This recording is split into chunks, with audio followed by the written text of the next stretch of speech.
sure you've seen the pictures of the police horses charging the fans on the pitch at Hampden Park and bottles flying. So it's a fixture that has its problems, and there is no doubt about that. And of course, the reason that it is scheduled so early in the day is because it limits the drinking time for fans going into the stadium. There's no question about that.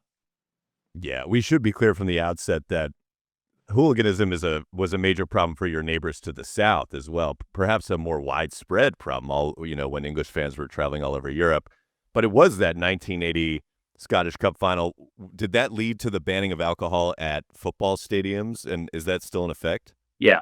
Yeah, and it's something of a tricky subject here, because there are many in Scottish football and beyond who believe that drinking ban should be reversed. You can go to a rugby match here in Scotland, for example, and have a glass of beer or a pint of beer, but it remains the case in Scottish football. Although, if you dig into it, if you are lucky enough to be able to afford a hospitality seat inside one of these venues, you can have a drink, but you're not allowed to consume alcohol in the bowl of the stadium itself. And you're right, it is been the case since the 1980 Scottish Cup final, and we can't say anything other than that those scenes were completely disgraceful. We watched empty bottles being hurled at fans on the field of play, and it was a real stain on Scottish football and a real stain on that fixture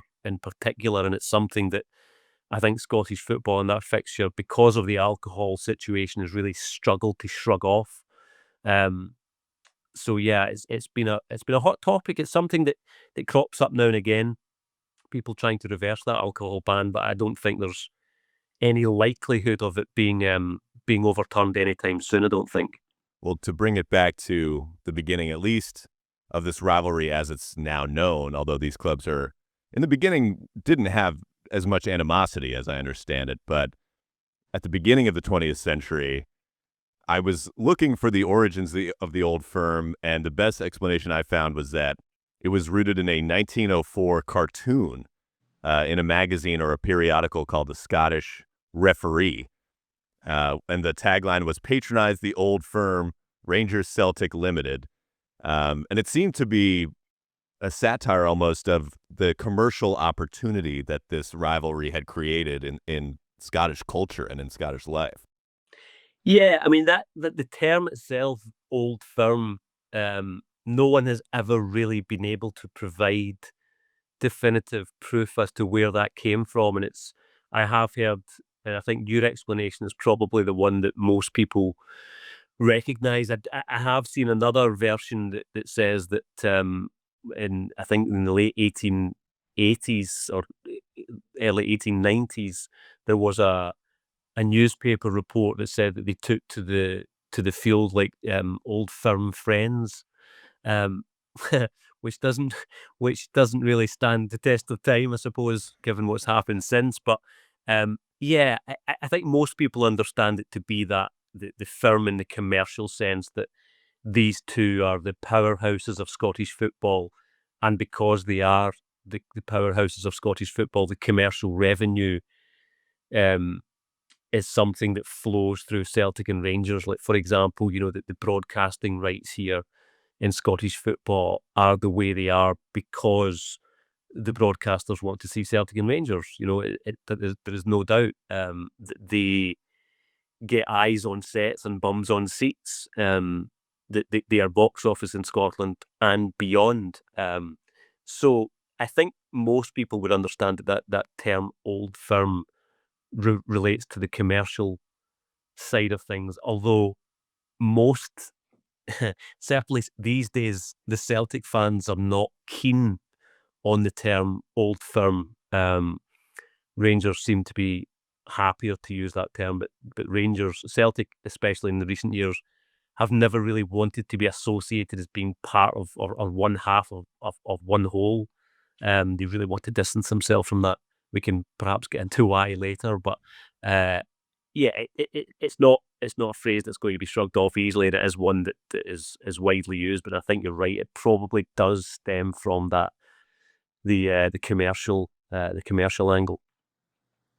Yeah, I want to get into that dispute over the name in a bit, but just on the commercial element, it seems to have been a longstanding frustration or something maybe fans can have. There's some strife around it where, 5 years after that 1904 cartoon, in 1909 in a cup final, there was a massive riot because fans believed that there was supposed to be extra time to settle the Scottish Cup final, and there's 120,000 people in Hampden Park expecting an extra 30 minutes, and they paid good money. They want to see who's awarded the cup, and it was always going to be a replay. Apparently, they're always going to play a separate match to which people would have to buy another ticket. But people were so incensed at the idea that they were sort of getting bilked out of an additional, ticket, the price of another ticket, that they started rioting, and they almost burned down Hampden Park in that rage, both sets of supporters. Yeah, it's a very famous story, that one, and I suppose it strikes to the heart of two things. One being the passion of Celtic and Rangers fans and Scottish football fans in particular, and also strikes to the heart of the fact that it was, especially then, the working man, and it was primarily then um, the working man's play. It was when the factories on the Clyde, the River Clyde here, emptied on a Saturday. There was always a half day on a Saturday, and the football 3 o'clock kickoff was traditionally set because the factories were working half day, and the people would just pour into Celtic Park or Ibrox Stadium, or if it was a cup match, then Hampden Park. So yeah, it's always one that is a reminder of the passions that Scottish football fans have, um, and the fact that perhaps Scottish football fans don't take don't take their football lightly, shall we say? Yeah, I love some of the newspaper reports from the time. The Glasgow Herald compared it to the bread riots of 1848, which was a very serious social unrest in Glasgow. And there's also this description from a Getty Images photo that I found where they said the crowd desired that there should be an extra half hour's play, but having been refused this wish, they rioted. That's very matter of fact. Sounds very Glaswegian, doesn't it? Sounds very Glaswegian. Yeah, it's something that won't surprise many. But listen, we're talking at a time, remember, in Scottish and UK history where rioting was quite often the way that things were solved. Clearly, I don't think they got their way in this instance. But yeah, it's one of those games that does go down in folklore and Scottish football history and history of the Old Firm. Yeah, even in more recent times, there's the commercial element plays out in funny ways. I like the example of Tennent's, the Glasgow Brewers, who for a while, and I don't think they were the only company to do this, they sponsored both clubs at once, simultaneously, because they thought it would be a financial calamity, almost suicidal, to pick one of the teams because you would alienate half of your customers. Yeah, so true. That's so true.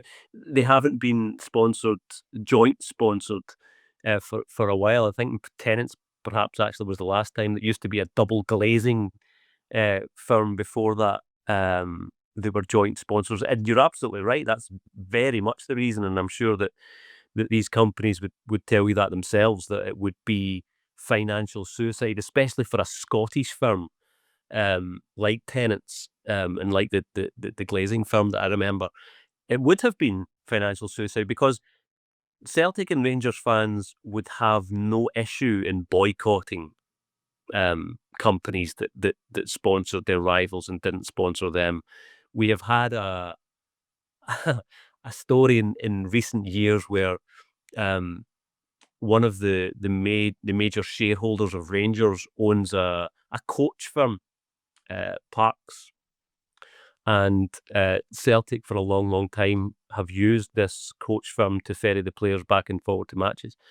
And some Celtic fans had called for a boycott, and that they didn't want Celtic to use this bus firm anymore because it was linked to Rangers. So yeah, like all the so-called petty things that you would associate with rivalry are very much alive and well in Glasgow with regards to the old firm. But you're right on that commercial aspect. It absolutely would be financial suicide, and especially at that time. Different now, I suppose, because of global branding and marketing is very different now with the internet.